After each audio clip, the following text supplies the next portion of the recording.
Amigos e amigas da TV do Povo e das redes sociais, nós que temos o compromisso de levar até vocês homens e mulheres que fazem a diferença em nosso município, nosso estado e nosso país. E como não poderia ser diferente, o nosso entrevistado trata-se de uma grande liderança, de um homem que se notabiliza desde a época do movimento estudantil que eu o conheço, sempre lutando pelas causas das pessoas que mais necessitam, e o tempo passou, exerceu vários cargos, seja no governo municipal, governo estadual, no governo federal, sempre ao lado da população. Junto conosco, Marcos Sam. Marcos, é um prazer em tê-lo na tela da TV do Povo e nas redes sociais. Maravilha, obrigado aí à audiência, à TV do Povo, nas redes sociais aqui do nosso querido Marquinhos Medeiro. É uma alegria estar aqui com você, falando para o pessoal de uma pessoa que realmente também, desde que eu lhe conheço, vinculado às causas sociais, à saúde, à educação, ao esporte, à inclusão social das pessoas, né? Eu sei que você fez uma diferença lá no município, lá em Friburgo, quando foi vereador, né? Levou muita coisa para lá. Eu lembro de você quando eu fui do governo do estado, você sempre presente, tentando levar os benefícios para a população. E eu acho que agora está na hora, de repente, Marquinhos, de você voltar, né? Acho que a cidade precisa.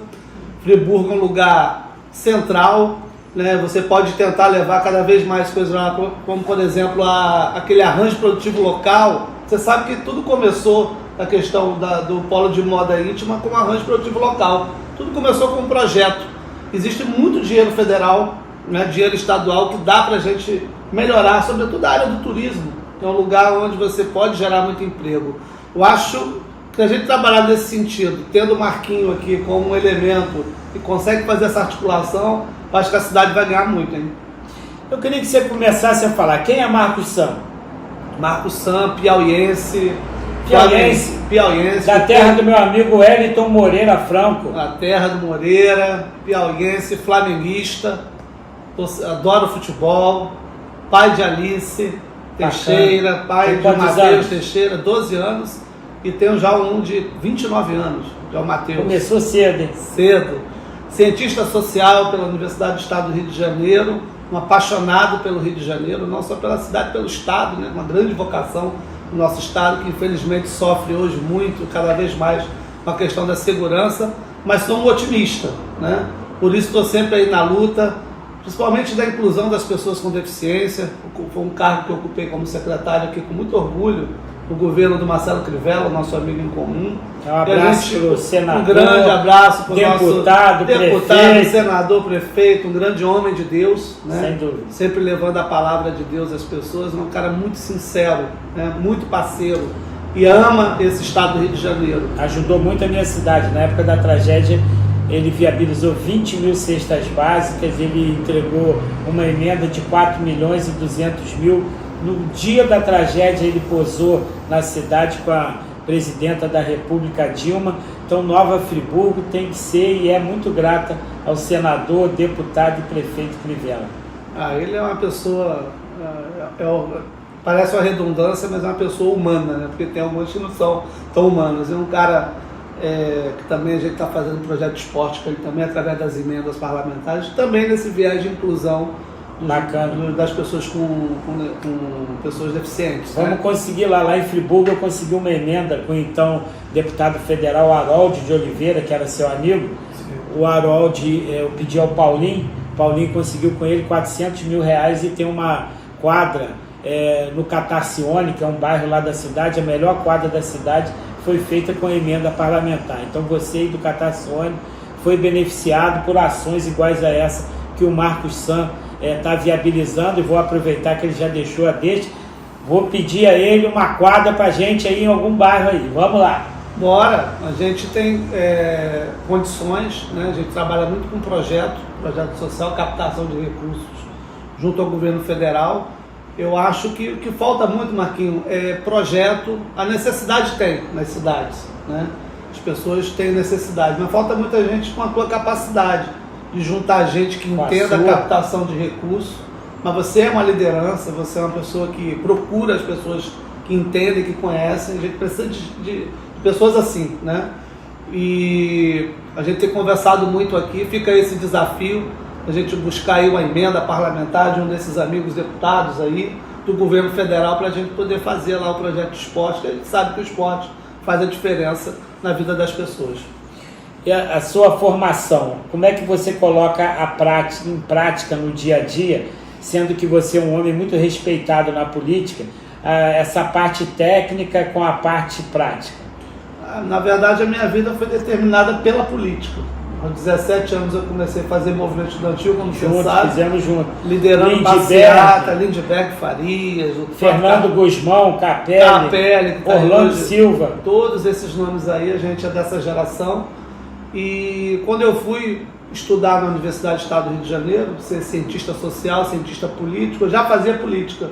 Então, na verdade, sempre teve junto a questão do conhecimento da academia e me preparando, como depois eu me preparei para assumir diversos cargos no setor público, né? Secretário da Pessoa com Deficiência, superintendente de Ciência e Tecnologia do Estado, ajudei a fundar a Secretaria de Ciência e Tecnologia aqui da capital, no primeiro governo do Eduardo Paes, fui superintendente com a Benedita de Assistência Social do Estado e Direitos Humanos, subsecretário de Direitos Humanos e Assistência Social também do Estado. Nossa, tanto cargo. Eu ocupei chefia de gabinete no Senado Federal, na Câmara Federal. Ou seja, minha vida foi devotada ao serviço público, né? Eu não sou estatutário, mas a minha vida, ao longo de 30 anos, foi ocupar cargo público em todas as esferas aí, e pastas, desde pessoa com deficiência, assistência social, esporte aqui da capital também. Ocupei a Secretaria também de Esporte.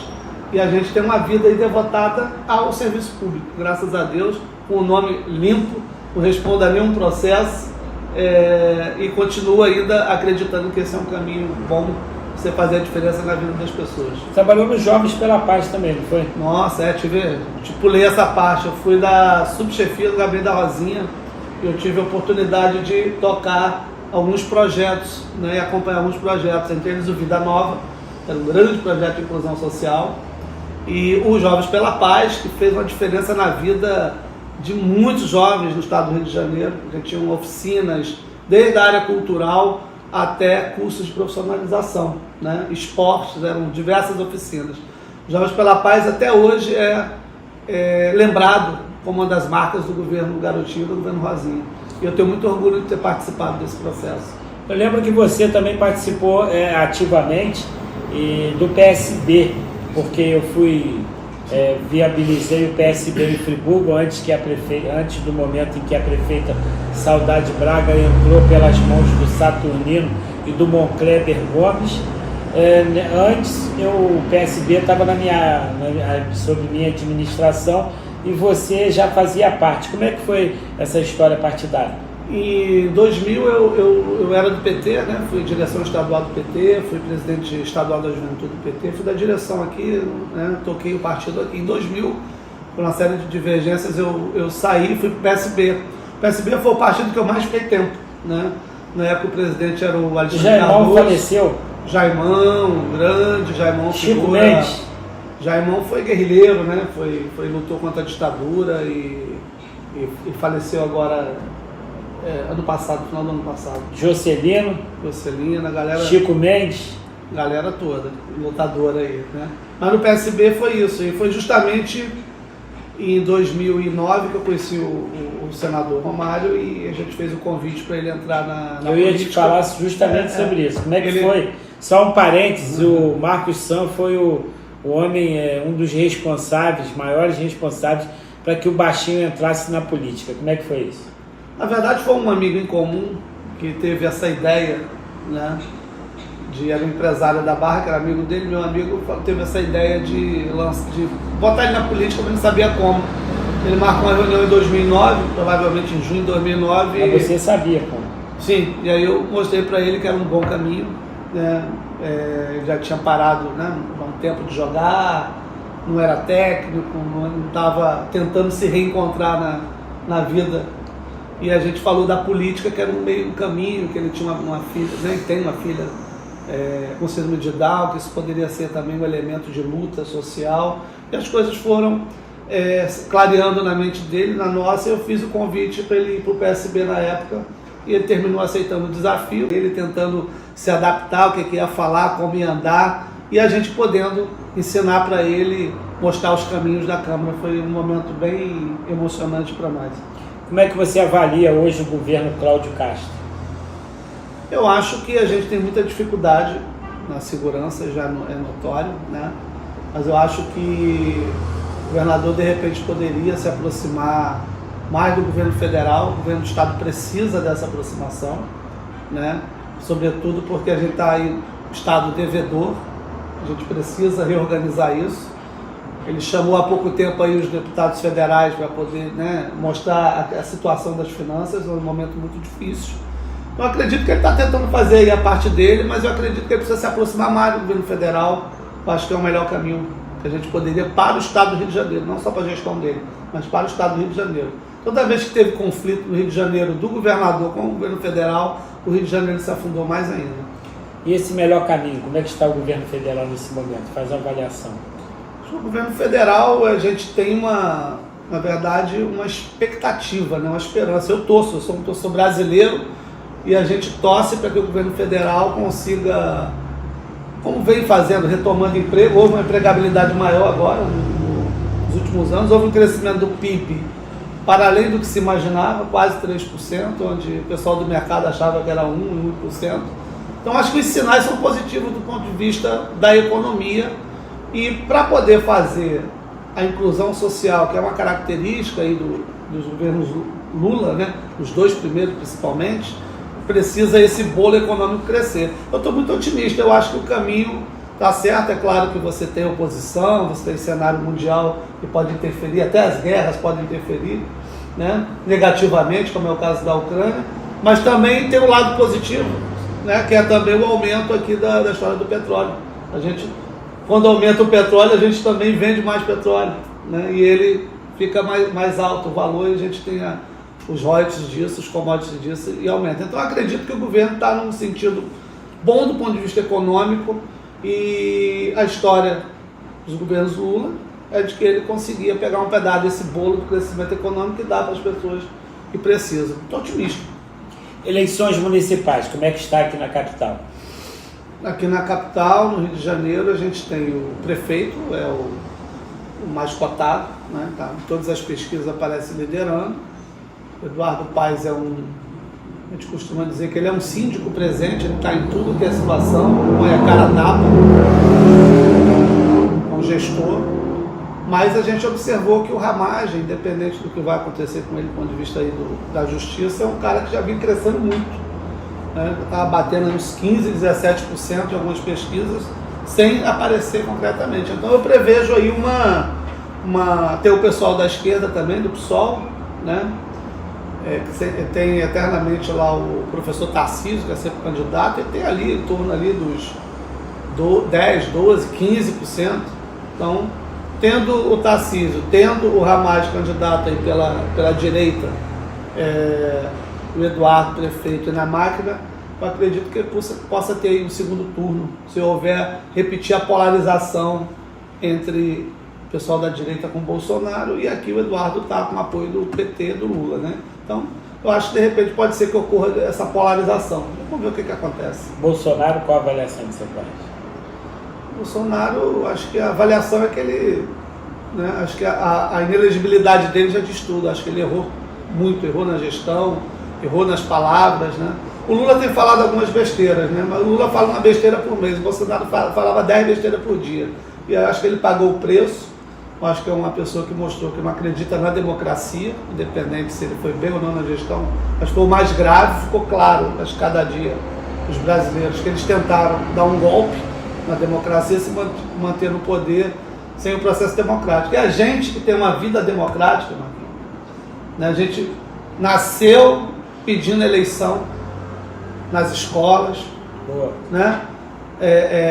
A gente tá, eu estou aqui, você está aqui porque a gente tem a democracia para poder ser vereador, como você foi, se Deus quiser vai voltar a ser deputado, para debater os temas da cidade, e inclusive debater com gente que é contrária à nossa opinião. Então esse é o processo democrático. Precisa respeitar, ganhou, o outro tem que respeitar, perdeu, tem que respeitar. Essa é a democracia, entendeu? Acho que qualquer um que atente contra isso eu acho que merece uma resposta contundente da justiça, mas, sobretudo, merece uma resposta contundente da sociedade. A gente não pode entrar em aventuras, nós não temos tempo mais. O Brasil já viveu muitas aventuras de golpismos e sempre poucas pessoas no golpismo é que se dão bem, o povão é que paga a conta. Nesse sentido, chegamos então ao o seu, nosso município, Nova Friburgo, a região serrana, Teresópolis, Petrópolis e adjacências. Quando fala essa região serrana, o que vem na sua mente? Vem verde, boa. Como aqui, verde, vem natureza, vem pessoas que sabem recepcionar, né? Vem o turismo, vem um povo também sofredor, porque termina sendo, de certa forma, visto como interior e precisa de apoio e atenção do poder público, né? Precisa de serviço público, eu sei, muita saúde, precisa botar essa juventude que está lá, termina fugindo aqui para o centro porque precisa de emprego, precisa qualificar essa juventude lá. E como eu disse anteriormente, ali já tivemos um exemplo de que um projeto pode virar uma potência econômica, como foi o arranjo produtivo local do Polo de Moda Íntima, que gerou tantos empregos e dividendos para a prefeitura. Gera até hoje. Eu acho que... E foi criatividade das costureiras que foram mandadas embora da fábrica de Filó, que foram para o fundo dos seus lares, compraram uma máquina e começaram a produzir. E como consequência foi o arranjo produtivo local, começou de maneira individual, foi se somando e virou um arranjo que depois hoje já é organizado. Já é organizado, Friburgo eu sei que também tem a FEVEST tem... lá, aliás, um abraço para o Biá que está organizando a FEVEST. Tem a questão de produção também de rosas, de flores, que Friburgo tem uma vocação também. Eu acredito o seguinte... Morango, folhagens. Eu acredito o seguinte, aí para falar, eu acredito... Metal mecânica.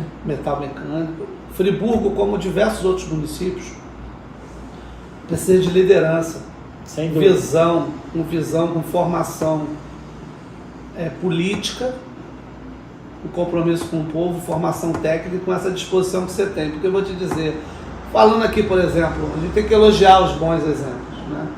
O português lá, o prefeito novo, lá de Miguel Pereira, ele pegou uma cidade quebrada, ninguém falava, só falava que era o terceiro melhor clima do Brasil, mas nem sabia ninguém por quê. Era o terceiro maior clima, ninguém sabia que era o primeiro nem o segundo. Ele lá pegou... na região tem o terceiro maior clima também, que é Santa Maria Madalena. Como é que é esse terceiro? Pois é, ninguém sabe. Só sei que é o seguinte, ele pegou lá a cidade, agora levou parque de dinossauro, ele levou empresa, ele levou banco, ele... Então, é um cara que procurou realmente levar as coisas para a cidade. Mudar a cara da cidade. Mudar a cara da cidade. Então, acho que o que precisa em Friburgo é ter lideranças jovens, pessoas com capacidade de levar serviço para lá, de levar empresa para lá, levar emprego para lá. Entendeu? E a gente fica muito feliz que você não saiu da vida pública, dessa disputa política, porque não tem outro caminho, esse é o caminho, né? Gente político, empreendedor, entendeu? Então acho que é isso que Friburgo precisa, acho que está no bom caminho aqui com o Marquinhos. Nesse sentido, aquele cidadão, aquela cidadã que nos assiste, a gente sabe que você tem os seus afazeres, uma quantidade enorme de reuniões, o que você fala para aquele cidadão, para aquela cidadã que diz que não quer votar em ninguém, que diz que política é povoada de pessoas que não são bem intencionadas e que se omitem? Dizer claramente o seguinte, eu fui candidato na última eleição a deputado estadual, tive uma votação, 7.500 votos no estado, e rodei muito esse estado, rodei muito essa cidade, falando de política, e realmente encontrei diversas, até entendo, muita gente desacreditada no processo político. Mas aqui na minha rua, por exemplo, o pessoal, depois da política, não sei se, como eu não fui eleito, então a maior parte das pessoas não votaram em mim, né? Mas aí depois que acabou a eleição, esses dias, aqui tinha uma casa abandonada do lado do meu condomínio. E a piscina abandonada cheia de mosquito da dengue. E também as árvores todas por cortar, caindo. E bueiro ruim. As pessoas começaram a... você é da política, vê se você ajuda aí. Eu falei, não, peraí. Mas antes vocês falaram que não gostavam de política. Aí agora vocês estão precisando, querem que um político faça alguma coisa por vocês, não entendendo. Então, na verdade, a pessoa que fica omissa, quando tem um problema lá na rua dela, que alaga, que cai uma árvore, que não tem luz, aí ela precisa do político. Então quem se omite vai ficar na mão daqueles que não tem compromisso nenhum com vocês, porque alguém vai ser eleito. Então quem vai ser eleito tem que ser alguém que tenha compromisso com você, e realmente já fez e vai fazer alguma coisa. Bacana, obrigado. E hoje você atua em que área? Hoje eu sou assessor do vice-governador do estado, Thiago Pampolha, e ajudo ele nas articulações políticas, nos projetos mais macros do estado do Rio de Janeiro. Hoje é o que eu estou fazendo do ponto de vista de governo. Fora isso, eu faço projetos de inclusão social na área do esporte, da pessoa com deficiência, aí, de emendas parlamentares, de diversos parlamentares do Rio de Janeiro. Então, quando acabar aqui a gravação, já sei o que eu vou pedir. É isso. Ele pede mesmo. Deixa uma mensagem, então, para o nosso telespectador, ao vivo aqui nas redes sociais e ali na TV do Povo. A mensagem é essa, de otimismo, de luta, né? A gente vem aí do Nordeste, conseguiu sobreviver no Rio de Janeiro, né? Conseguiram virar cientista social, conseguiu estudar através da educação. Ele é cientista também, né? Sociólogo. Ele é sociólogo, só que pela Sorbonne, eu sou pela UERJ, Estado do Rio de Janeiro. Eles são conceituados. Ele só teve um recursinho a mais do que eu. Mas o que fica é isso, essa disposição de luta sempre, né, mas sobretudo através da política, através da coletividade. Você não tem saída dos problemas sociais que não seja através de ações coletivas, movimentações, aí na associação de moradores, de estudantes, associação comercial, e sobretudo quem faz essa costura toda é o político. Então não adianta, você pode não gostar da política, mas se não se envolver na política, vai ficar na mão dos maus políticos, alguém vai entrar lá sempre.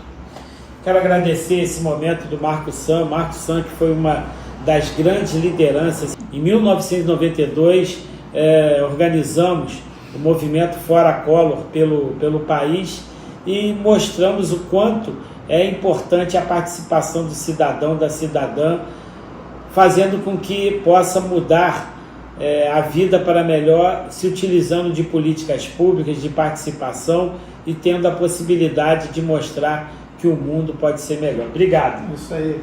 Parabéns, Marquinhos. Obrigado, pessoal. TV do Povo, redes sociais, nossos seguidores e telespectadores, a lente da verdade.